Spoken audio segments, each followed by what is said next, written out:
Hello everyone, my name is Jenna, but you guys can call me Jen. Welcome back to my channel. Welcome to another reading vlog, weekend reading vlog. Hello. It is almost 2:30 in the morning. I am so tempted to just stay up the next like 2.5 hours. That is gonna take me to finish the book that I'm currently reading. Because holy fuck, has this been like the most solid 5-star I've read in a long time. It hasn't been a reread, of course. I swear to God, the ending will have to completely crash and burn for me to not give it 5 stars. Because I am so obsessed with this fucking book right now. I did it. I decided finally to pick up The Everlasting. I was gonna put it off again, and I was gonna pick up this book, The Sorcery of Small Magics, which, yes, it's just another library book at this point. Because Lindsay was telling me about this book and how much she loved it. And it was like this cozy, wonderful thing, and I was like, I could do that. Oh, I could finally read this book that I've been telling myself I'm gonna read. It is so behind. It's so overdue at the library. I needed to. So I was like, you know what? Tonight's the night.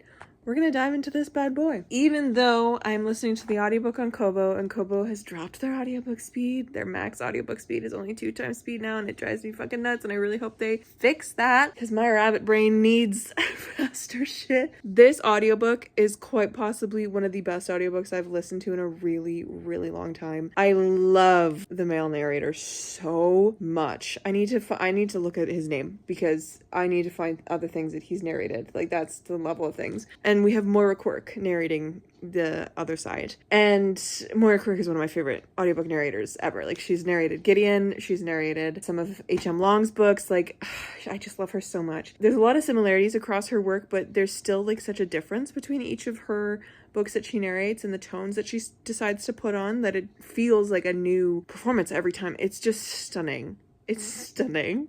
Like, I love her so much.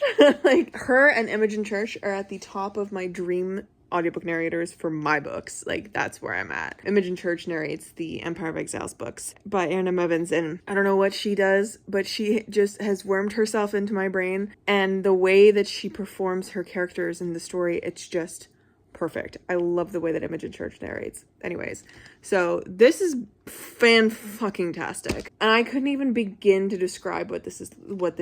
Like, it is, and I don't even want to.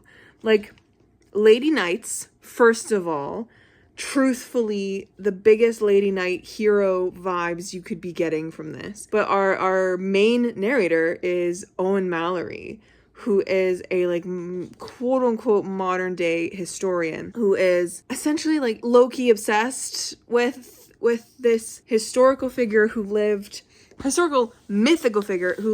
1,000 years ago, named Una Everlasting, this beautiful lady knight who died and who was super heroic, died for her queen. He's so like that he makes it his life's work, and his, you know, he one day finds a book that, or is given a book or mailed a book that is The Death of Una Everlasting, and it is a book that he's never read, and it's like a old wood-bound book that is like, something's funky with it. It's this churning of time and this play with time. I don't like time in books, but I'm starting to doubt myself because I keep saying that. I don't like time in books, and yet I love it in here, and I love it in the Lycanius trilogy by James Islington. Like, there are only a few books that I've really, really loved it in, and I think this one and The Island in the Silver Sea does play with it a little bit. Not necessarily like time travel, but it plays with memories and reincarnation and stories in a very interesting way that reminds me really heavily of this, like reincarnation and story and the cyclical nature of that. And I think it is because these two books specifically, they feel like fairy tales. The Island in the Silver Sea and The Everlasting, they feel such like fairy tales, which is the point, and they're about story and telling a story and tweaking a story and going back. Just stunning. I knew within the first 5 pages, I was like, oh shit, I need to go get this book because I need to annotate this book. And I'm so mad that I'm on a book buying ban, because literally I'm about to go out tomorrow and get this book and break my book buying ban just so I can have it in my hands. I don't know. First 5 pages, the writing is beautiful. And I understand like the first 5 pages aren't even the first chapter, or fucking prologue type situation excerpt from The Death of Una Everlasting translated by Owen Mallory. And so it's not even like our narrator's tone of voice, either narrator's tone of voice. It is Owen's writing voice. And so it is very fascinating to read that and fall so in love with the writing. And then you get to the first chapter and you're like, wow, okay, let's go. And it's Owen. And you fall in love with him and his nerdy cinnamon roll heart and all of his flaws and his PTSD and his addiction to smoking. And it just, and then it rips your heart out very fast. And then you get to do it again and again. Yeah. So I'm on page 205, I think, chapter 17. So I will continue tomorrow because it is 2:30. I need to sleep. Anyways, hello, welcome to the weekend. I'm going to be finishing this book tomorrow, 100%. I also would like to finish Wuthering Heights because I have been working my way through this week and I have been loving this, which is great. I don't know, like I've read so much of this book now and I honestly could not tell you. I don't remember a single thing from what was happening with this book previously. Like when I read the first half the first time and then DNF'd it, I don't remember a single thing from the first time that I read this. And I honestly am doubting if I even ever read it because like I am so enthralled by this story, so pulled in by Emily Bronte's writing and her character work. I am loving Wuthering Heights, which is crazy to say because I used to say I hated it. Yay for that. I'm having a great time with it, even though it is not a fun story. And it's just making me more and more mad about this new adaptation that's coming out because I keep seeing these interviews with the director and oh my god, she's such a vapid, dumb fucking white woman. Like she's like, oh, it's such a complex book. Like I could never adapt it properly. So I adapted it the way that my 14-year-old self thought the book was. And I'm like, oh, so you're doing this because you have money and the means, and instead really what you should be doing is just writing fan fiction. Because you were like, what this woman is doing is painting this book as a like beautiful romance, sexually tinged thing with two white people and stuff. That is not what this book is. To call this a romance is a blatant lie. I was about to say a disservice. I'm like, that's not a disservice because romance is a great genre, but like, it's a fucking lie. Like, this book is so much more than just the romance of Kathy and Heathcliff, because it's not a romance. That is an obsession. It's terrifying. Heathcliff is a fucking abusive motherfucker and I hate him with my entire soul. Kathy is vapid and she knows exactly what she's doing, and like, holy shit, nobody in this book is good except for Nellie and Lockwood. Honestly, Lockwood, he fucks. I have seen him for so little page time. He's funny. Like the first chapter of Wuthering Heights, I was laughing to myself. I was like, Lockwood, you funny. Like he's sarcastic and he just like picks on people and in the funniest way.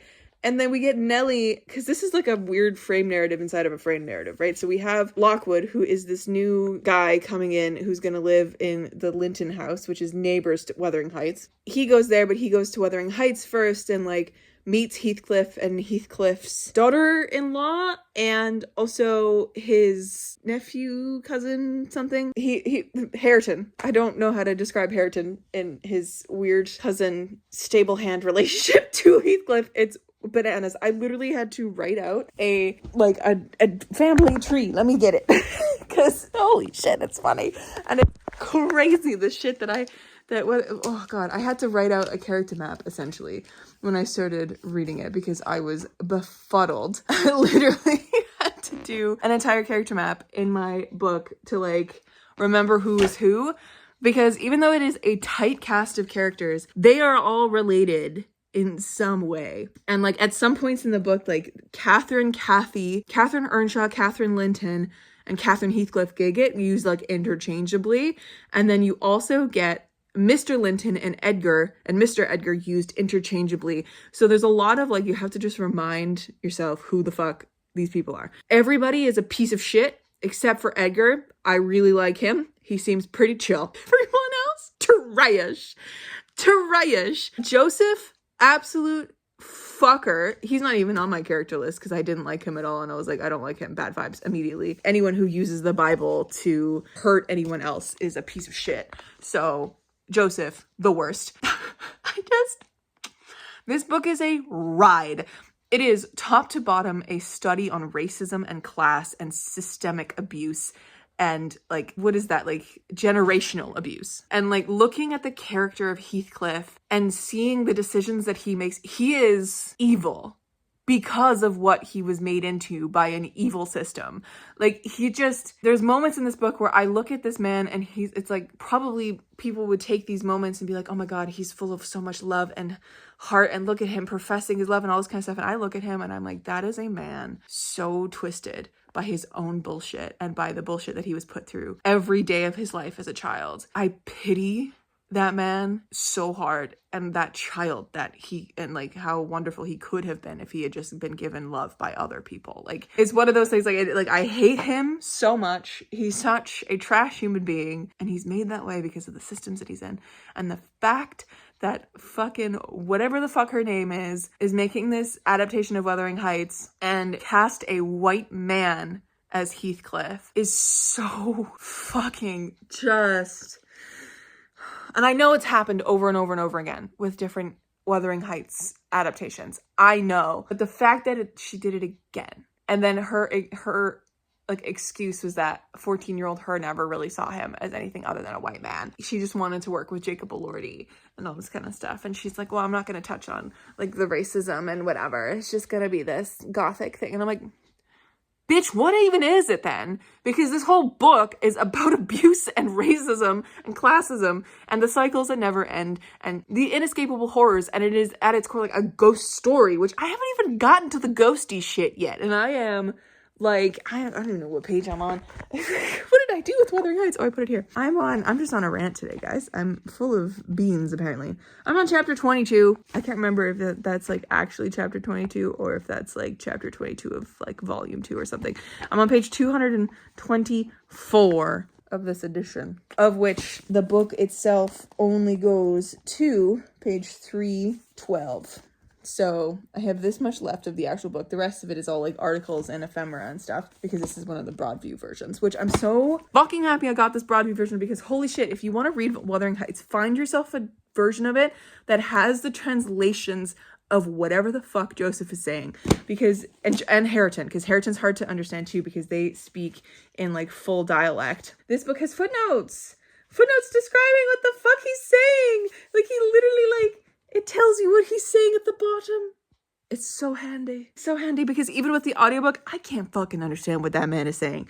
I can't. Like, you can't even... It's not even like in Dracula, where there's that one guy whose entire dialogue is written in, like, phonetic way or whatever. Like, that's what this is doing too. But this is phonetic of a dialect that is incomprehensible unless you know the way that these people speak, and if you know that accent, if you know, like, it is so hard to understand even with the audiobook, because you just have no idea what the fuck that man is saying. And he's saying a lot of like important shit and annoying shit and terrible shit, and also like not being able to understand him and in the scenes that he's in, you don't understand the scene perfectly. Like, it's nuts. I hate Joseph so much. Anyways, so pick yourself up this Broadview version of Wuthering Heights. Get yourself this. Not only because it is got some fun extra shit like in the front and the back. I love that I'm just like, this is the angle that I'm giving you today because I have nothing else to give. Like, I just have rant about book energy today.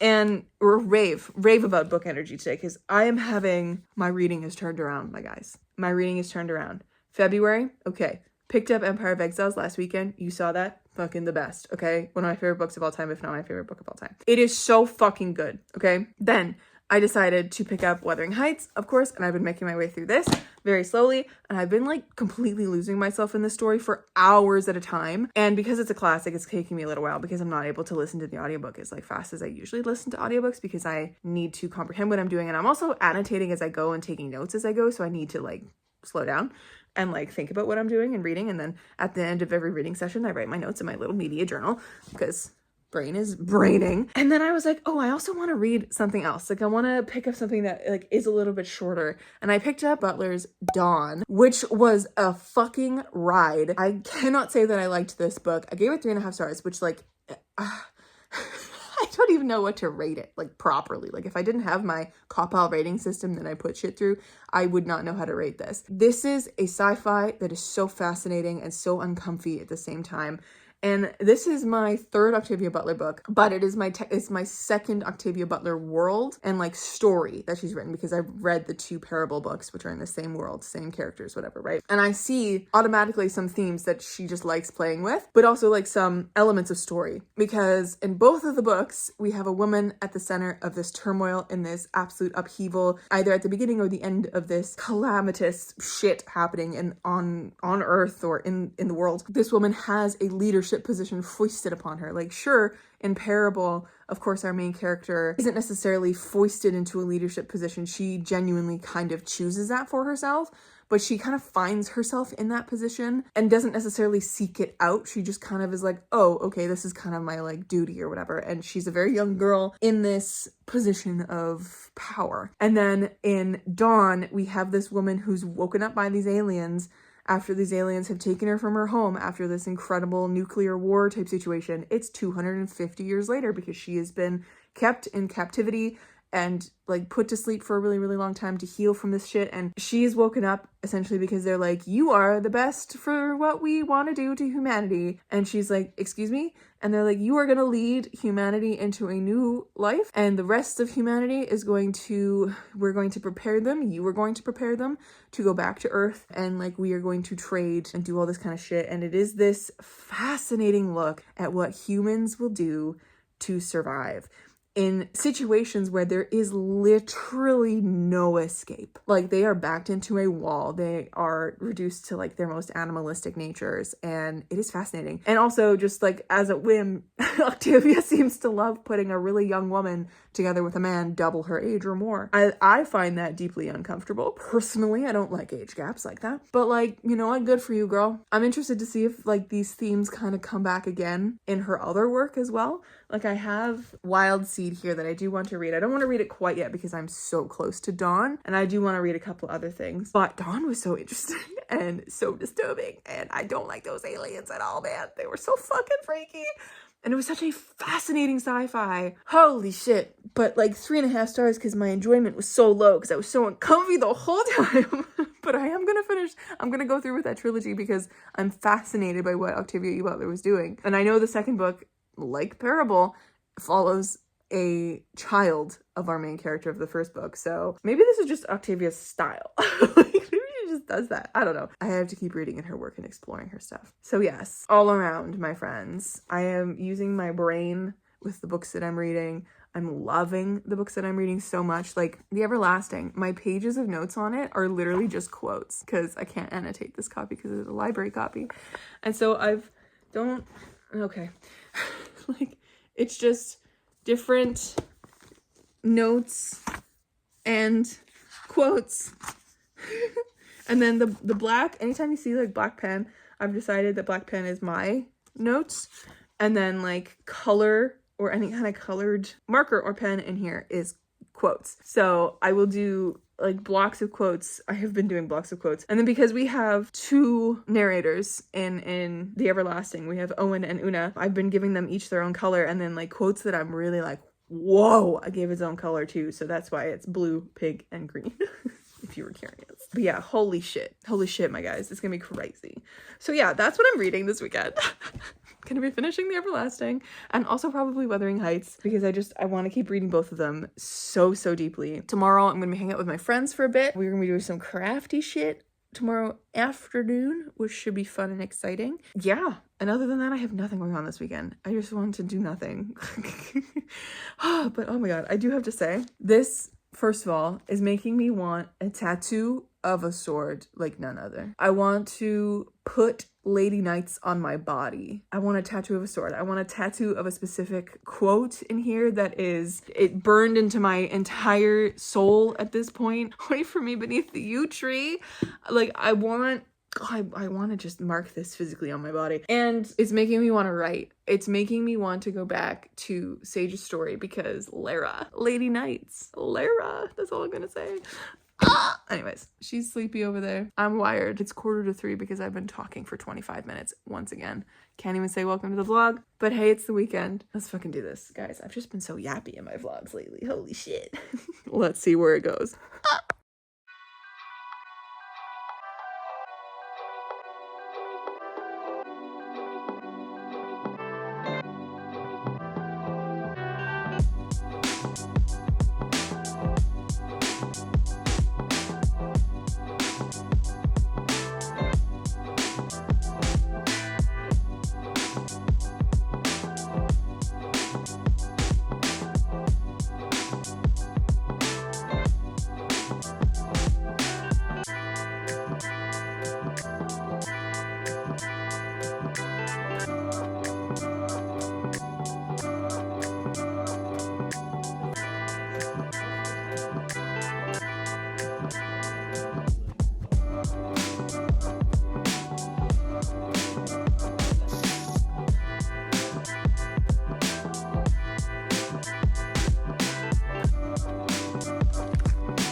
Oh, it was so fucking good. Where's my belly? Where's my belly? Hello! Hello, baby! It's been so long! Hello!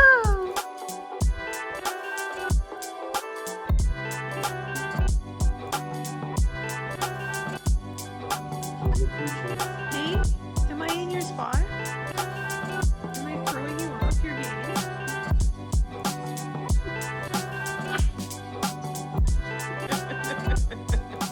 Hello, friends. Happy Sunday. I'm back home from Mom and Dad's. I need to find a spot to put you because I'm gonna unload some stuff.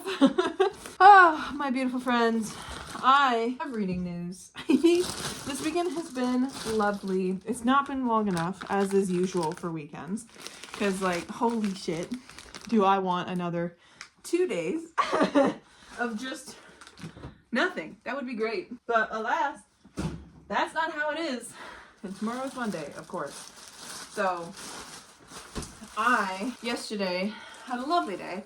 I ended up, like, the crafty day that my friends host, they host it every February. I don't know if I said that. They host it every February at the beginning of the month, the first weekend of the month. It's always a really fun time. It really is. Which is awesome and amazing. But yeah, it was just so, it was great. It was great. We had like really great conversations too. Like, they brought out one of the Huga. It's like a card game of Huga, which is interesting. Because some of the questions were very intense for something that's supposed to be like a cozy game. But it's supposed to be just like generating conversations. And it was really, really lovely to just kind of sit there and like have everyone answer a question and go around and, you know, discuss things. And I don't know, it was kind of nice. Now it's just gonna get loud in here because microwave and kettle and all that. But hi, Goose. Goose-o-matic. Goosey woman, what you doing? Where you going? Hi, baby. Ooh, big stretch. Come here. Yes, come here. Say hi to everybody. Ah, you said hello. What a good girl. Look at these dough beans. They're impeccable dough beans. Anyways, yes, yesterday was great.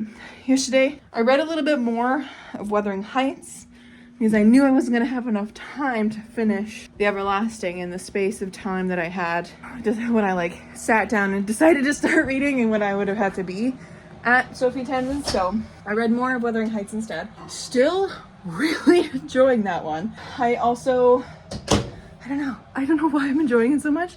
It's just genuinely hooked me, and I'm not having a good time with the story.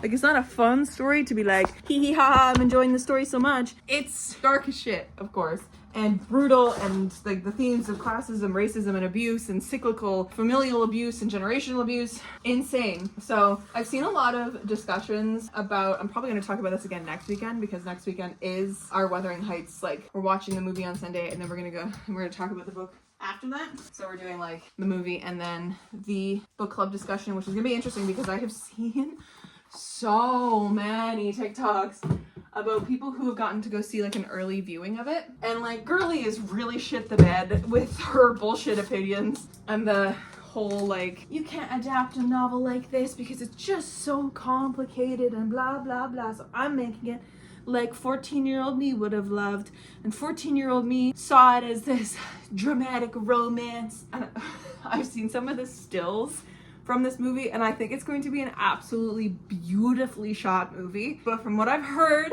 and what I've read, it's going to be an absolute terrible adaptation of this novel, because apparently it's like kind of like light, funny, dark, and only focuses on the first half of the novel, like Kathy and Heathcliff, and then it also doesn't have Hindley in it or Hareton. Like, it doesn't have specific characters who like play a really big part. So I'm just like, oh, okay. And like, it's completely whitewashed Heathcliff, obviously, and it's completely just like, oh, we can't be together because he's lesser class than me, boo-hoo.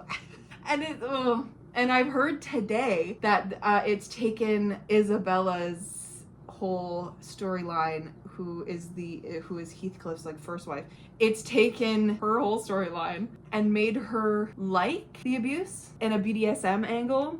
And I think that is such a tasteless bullshit point of view, because Girly was a victim of domestic abuse, and like very terrible domestic abuse. Heathcliff treated her like a punching bag regularly and abused her mentally constantly, and she literally fled, not letting him know that she was pregnant with his son, to get away from him. And like the fact that the director decided to make her storyline that she likes it, no.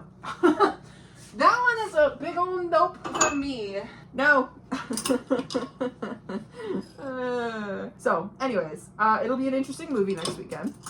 And I would like to get a good chunk of Wuthering Heights done today, I think. Another good chunk of it done. I have less than 100 pages left of the actual story, so I'm happy about that. And I don't really even know where it's gonna go from here, because like, I don't know anything about this part of the story, truly. So I'm just like, first of all, where are the ghosts? When did the ghosts come in? And like, baby Kathy is just a little rich girl, which we kind of like, because you know what? Go off, queen. You're happy. Let's go. Linton, baby Linton, can go fuck himself. He is a whiny little bitch. But yeah, like, it's such a fascinating story. I don't know. Oh my god. Anyways, I got some stuff today in the mail too. I got this little wireless mic. I need to set it up and charge it. So we're gonna see.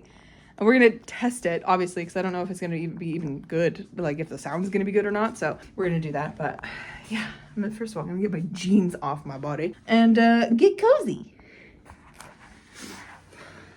Hello, baby. Oh, is that you? Oh, yeah, okay. Show everybody your nice floofy tail. There you go. Anyways, my friends, I do have updates on the Everlasting, but I'm gonna change, get cozy, and I'll come back to you. I lied, I'm not getting cozy yet. I'm grabbing some oranges. And some cookies. And this one is doing that. She says this is my new favorite thing to do. She's been doing it for a while. Scratching at the TV when the birds are on the TV. Okay, now I'm gonna get situated. Okay, we're back. We're here. We're settled. Oh, the Everlasting. Oh my god. Okay. Picked this up on Friday. Fucking devoured so much of it. Today, I had about 2.5 hours left of the audiobook, and oh my god, was it just everything about this book is perfect. I'm in awe at some of the story and character work that Alex E. Harrow is doing in this book. It is actually crazy. I need this book in my hands physically as my own copy so that I can reread it and annotate it, because I took so many notes. Just quotes.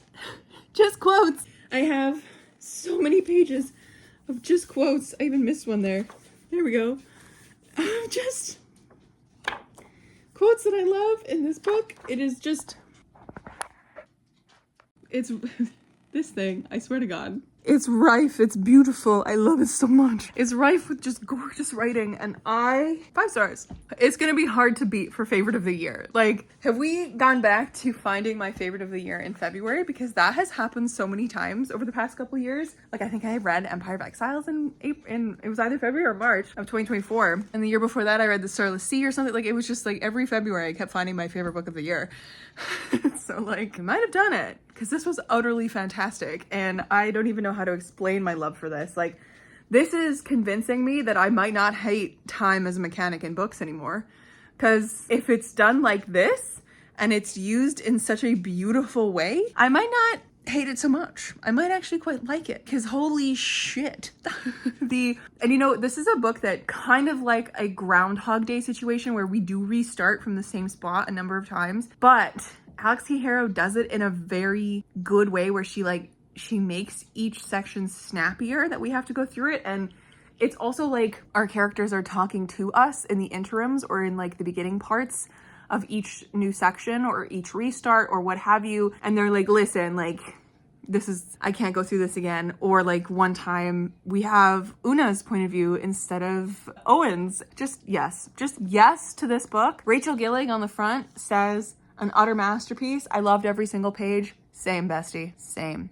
Every single page. Like, I adore this so much. It was perfect. Anyone who was talking about The Everlasting in my comments, you were correct. Anyone on my TikTok was correct. I was scared for nothing. I was so scared going into this book because I was convinced I wasn't gonna like it for some reason. It's my perfect storm of a book when it comes to good narrative, really interesting character work, fantastic world building. It felt so lived in and real. And even with the interesting time narrative changes and our POV switching and just like gentle changes in the way that the story was written, it felt like our two characters, Una and Owen, were talking to us through the pages. And it was utterly beautifully done. Utterly beautifully done. I will not be stopping I will not stop thinking about this book. I literally have a piece of art of them as my home screen, my lock screen on my phone now, because I'm obsessed. And the way that Una specifically like inspired something in me about Lara for my own book, like I'm so excited about it. And it was such a fascinating look at like a really, really strong physical woman who many times in this book is like, it is said that she fits better in a man's space than she does in a woman's space with her body and all this kind of stuff that she thinks about. And then we have Owen, who is very effeminate and fits in a woman's space better than he fits in a man's space. And it's kind of like, it feels like a queer narrative, but it's not. There is a sapphic side story, but it felt so beautiful. So beautiful, wonderful. This was utterly amazing. I need to get my hands on a copy. Like, I'm literally going to break my book buying ban sometime this week because I have to get blood work done this week. So as a little treat to myself, because I am scared of needles, I'm scared of hospitals, like I have a phobia, like I'll pass out in hospitals, and I need to get blood work done because I haven't had blood work done in over a decade, and my doctor was like, we need to do like a panel of like a workup, we gotta check in on you. And I'm like, I thought I was gonna get away with not having to do that for so long, but okay. So as a treat to me, I'm getting myself a book, because yes, and I'm gonna do it in a way that I don't add to my TBR. I'm just getting a book that I already love and I need to add to my shelves as a trophy. That's what I'm gonna do. So it's like a little loophole, planning in advance. Anyways, I really want to try this little microphone thingy. I think I'm gonna have to charge it before I actually use it, but let me undo it and let me see what we got going on, because I think I'm gonna have to charge it before I do anything with it. But I ordered a black one. It came as a cute little pink one, which is very cute. So whatever. I have very low hopes in this actually working because I got it from Temu. I know. Shoot me. But I get a lot of like journaling stuff from Temu. I know it's so bad. I need to stop doing that. But I got it for like less than $5, this microphone, when these usually go for like 20, 30, 40, 50 upwards on like Amazon. So why not try it? I don't know. Anyways, I'm gonna try and see if I can get this set up in some kind of a way, and we will test it out, I guess. Well, never mind, because this little thing doesn't fit in the base of my phone. Something I should have thought about. Oh well. If I want to try it eventually, I just need to get a different adapter then. Whoopsies, because this just doesn't work for my phone, I guess. That's so sad. She's being a menace. Tossing things on the ground. Careful, Goose. You're right in there. You're all snuggled in. You're against the heaty pad. Is that nice and warm? Baby, you're so good. Oh my goodness. Look at this little lady right here. Hi, baby.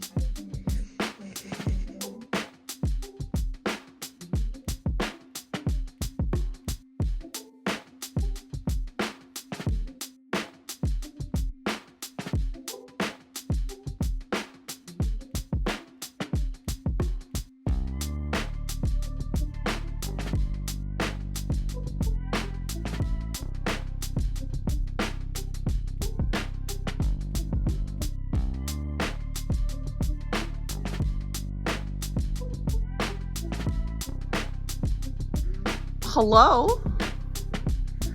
What are you doing in the bag? What are you doing in the bag?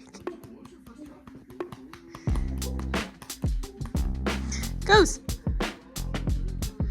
Goose. What are you doing? Oh my god. Oh my god. Oh my goodness gracious. Can you please? I, Jenna Collignan, I'm officially coming onto the internet to apologize for all of the blasphemy I have said about this book in the past, because 2019 Jenna DNF'd this halfway through because she was too sad to read it and thought it was too drama. And since then I'd been calling it a bad book and that I hated it and all this kind of stuff. And I just have to say, I apologize because this was a fucking banger and I gave it 4.5 stars. I finished Wuthering Heights. It is 3 a.m. Don't worry about that. I did not finish it at 3 a.m. I finished it like before midnight, and I've just been like listening to different things. Like I looked up a bunch of different podcasts that have like Wuthering Heights in the title, had a little scroll through and started listening to a bunch of them, which was really fun because I haven't found one that's like an analysis on the text yet, except for the last one I was listening to, which is about otherness and racial stuff in Wuthering Heights, which was very interesting to listen to. Is from the podcast Bonnets at Dawn. So, because I knew Bonnets at Dawn had a bunch of Wuthering Heights episodes because that's their like whole shtick, is like one is Team Austen, one is Team Bronte.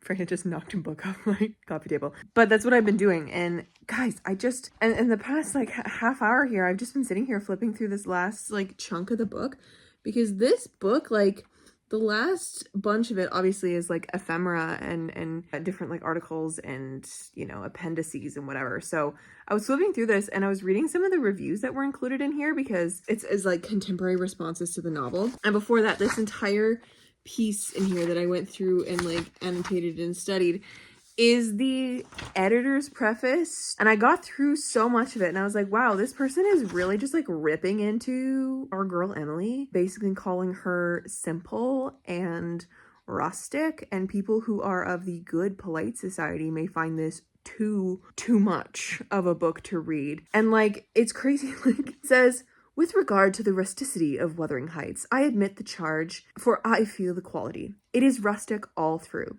It is Moorish and wild and naughty as a root of health. Moorish is a slur. I acknowledge that. It is what the text says. Nor was it natural that it should be otherwise, the author being herself a native and nursling of the Moors. Doubtless, had her lot been cast in a town, her writings, if she had written at all, would have possessed another character. So he's basically saying, like, if our author had not grown up poor and in the moors, she would have written a better book that wasn't as shocking and terrible and rustic. Crazy. Had Ellis Bell been a lady or gentleman, which Ellis Bell is the pseudonym that Emily Bronte wrote under originally. Had Ellis Bell been a lady or gentleman accustomed to what is called the world, her view of a remote and unreclaimed region, as well as of the dwellers therein, would have differed greatly from that actual taken by the homebred country girl. And it is just, this person who wrote this entire thing is just shitting on the fact that she's rustic and poor, and like, you shouldn't go into this knowing that it's not going to be a good book, or like, it's basically like, oh, like, don't put too much stock in this because it's written by a homely poor country girl, like all this kind of stuff. And I'm like, bitch. And then I get to this next fucking paragraph. And it says, where delineation of human character is concerned, the case is different. I am bound to avow that she had scarcely more practical knowledge of the peasantry amongst whom she lived than a nun has of the country people who sometimes pass her convent cases. My sister's disposition. This is motherfucking Bromwell. What a bitch.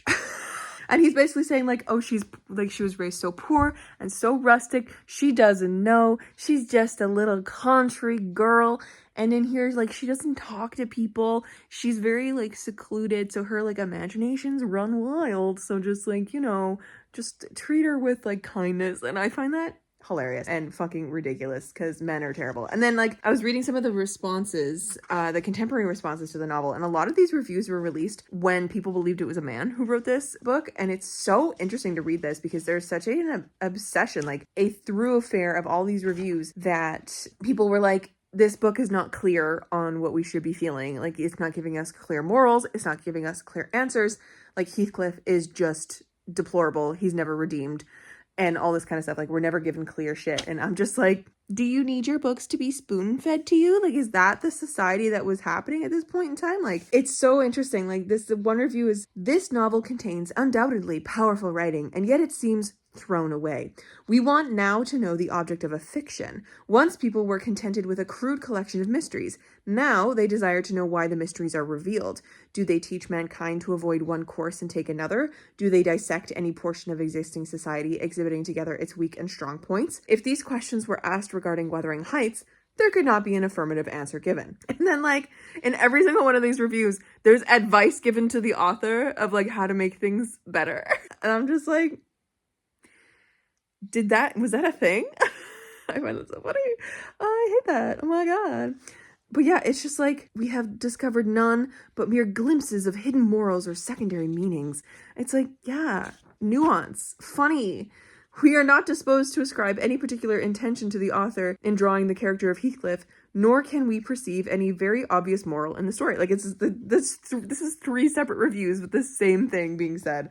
I find that funny. And it's such an interesting look into the society and, like, what kind of books people wanted to be reading at this time. And one of the Bonnets at Dawn podcast that I was listening to, I believe it was season 2, episode 19, where they're talking about otherness and race and Wuthering Heights. They're talking about a bunch of other different books as well that were published around the time. And it's like, the Bronte girls are painted as such, like, secluded people. And, like, that's kind of what they were like. But there's so much of their contemporary work that's being published that editing Jenna to pop in here because I really explained this terribly.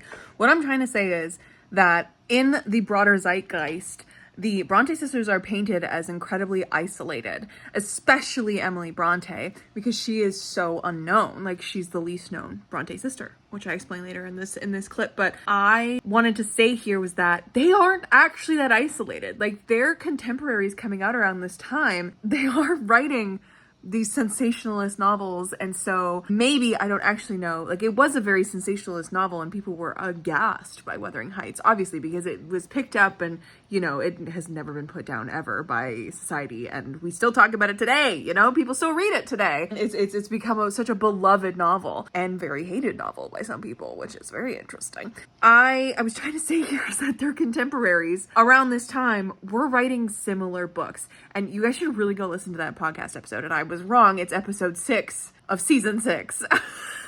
Let me just triple check here. I did put an amendment in the video.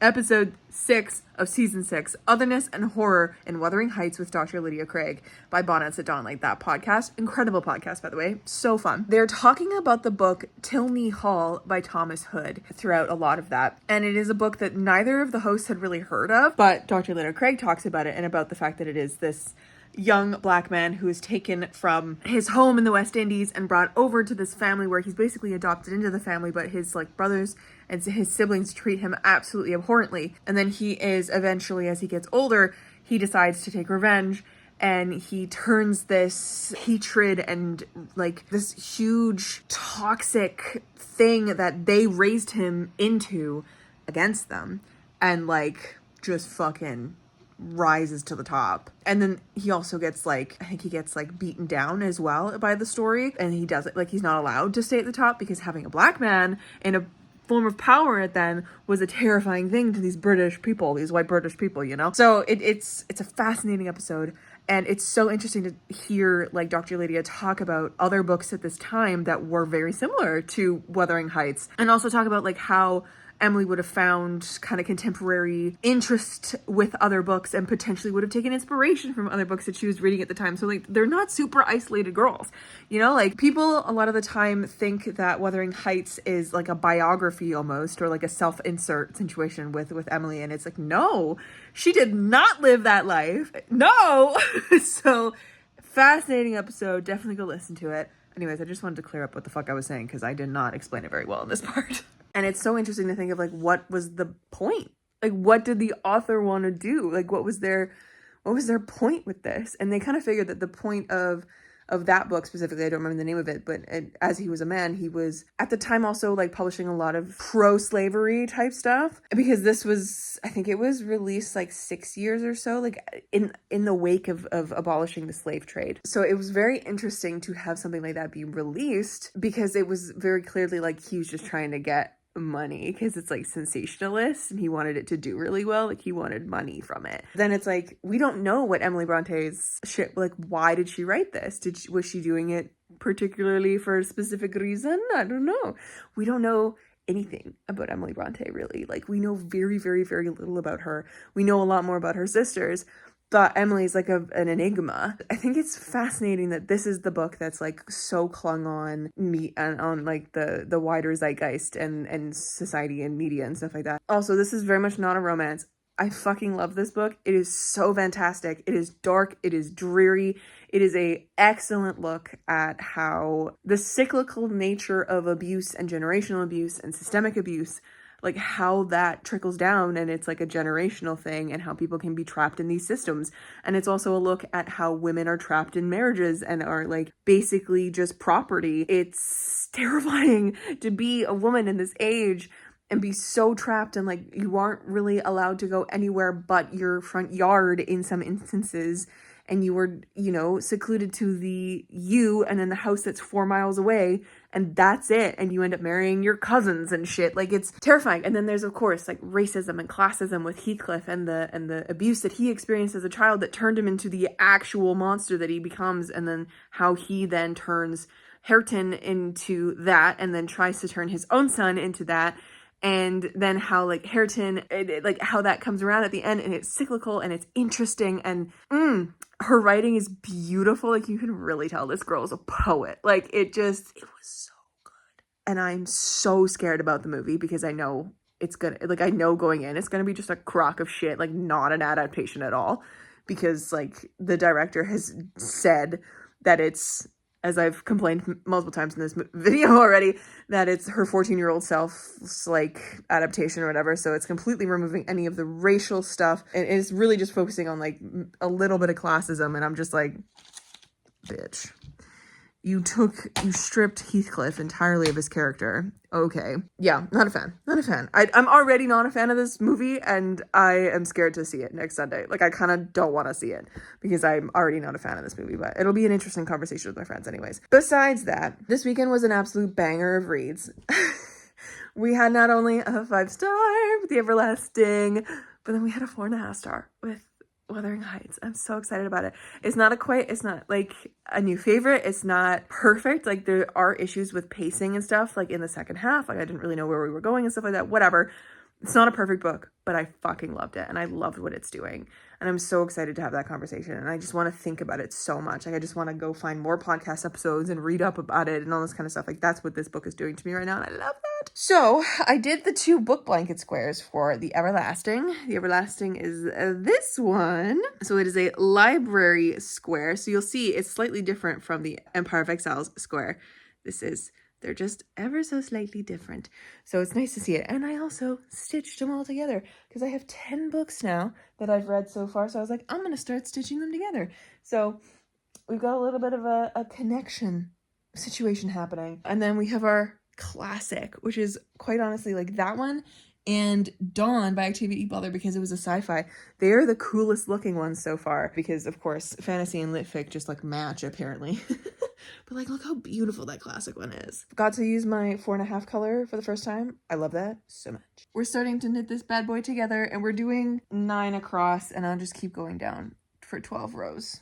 That's the plan anyways. And I wanted to like start this now because I know it's gonna, like this already took me a couple hours to do, which is why I'm still up at like 3:20 in the morning.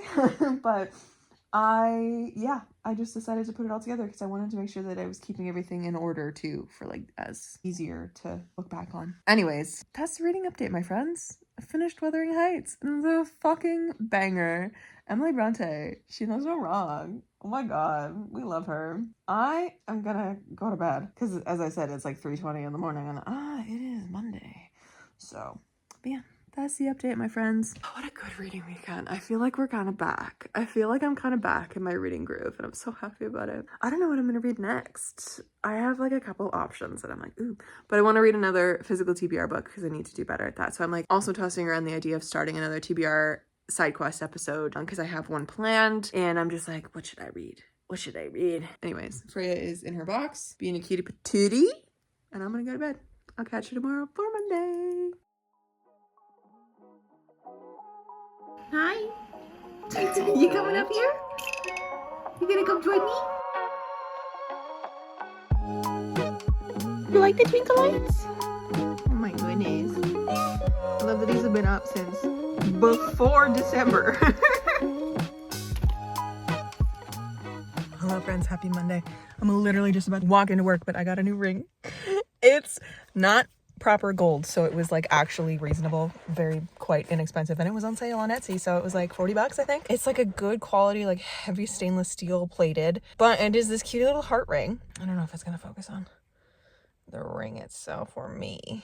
It's a cute little heart ring, and then on the inside you open it because it's a little locket ring. Oh my god, come on, trying to do this with one hand is fucking insane of me to do, really, at this point in time. There we go. It's a little locket ring. It's got a picture of my boo-boos inside. I don't think it's gonna focus on it, but isn't that cutie? And it's got her like August birthstone. Happy Valentine's Day to me. This is my treat for myself for Valentine's Day. Hello friends, please mind the sound of my computer taking off in the background if you can hear it. Oh, I have just edited up to this clip and I'm here to call it. I'm here to close out said vlog because it's long, an hour long. Alright, Jen, you just yap too much. And apparently this is the angle of the video. This is the kind of quality you come to my channel for. Anyways, my friends, oh my god, what a beautiful, wonderful weekend. I finished The Everlasting by Alex E. Harrow, which was 5 stars, new favorite. I love it so much. I want it tattooed on my body. And I also finished Wuthering Heights. Iconic, amazing 4.5 stars. Such a good reading weekend. Oh my god. Got to see my friends, got to do some crafts, all that good stuff. Also have started putting together the book blanket we love. What a good time. And I got a new ring today. Little heart ring. With my baby's little face. And my baby's just being a little, where is she? A little circle in the box. Oh, my beautiful friends. Thank you so much for hanging out with me. And my long-winded tangents in this episode about the books that I was reading and loving and Wuthering Heights and all that. Be prepared for next weekend because I feel like I'm just going to be talking about it the whole time because we're going to be doing the movie and book club on Sunday. But I don't know what I'm going to be reading next. I still haven't picked what I'm going to pick up next. I have so many different options. I could read the sequel to The Surviving Sky, finally. I could read, as I said, I could start the TBR side quests that I've been planning. I should probably do that because I did promise a couple TBR side quests this month. I don't know. I have so many options. I'm so excited about it. So we shall see what I end up reading next. Tune into the next reading vlog to find out. And I'll catch you in another video very soon. Stay kind and keep on reading.